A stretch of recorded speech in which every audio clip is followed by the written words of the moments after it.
सोनू संग दिल से ससुरा तो नाता जोड़े गईलू हो।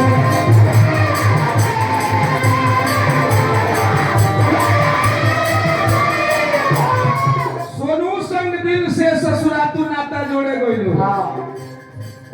राजू मुकेश के हवा तू रोवेला छोड़ी गईलू।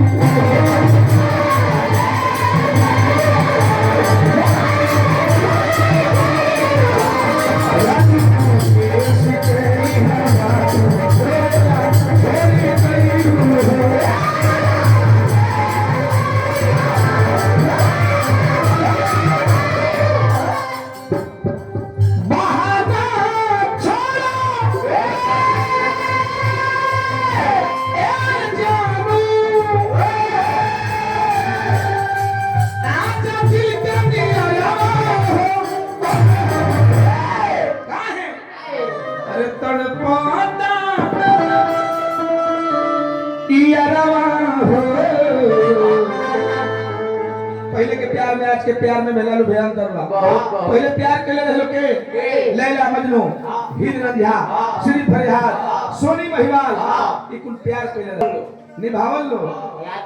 लैला के एक थप्पड़ लागे तो मजनू के गाल पर दागी पड़ गई। लैला के थप्पड़ जो हमारे मजनू के गाल पर दागी पड़ गई। ये घड़ी लैला पिटा तरी घर है मजनू का मजनू का चौराहा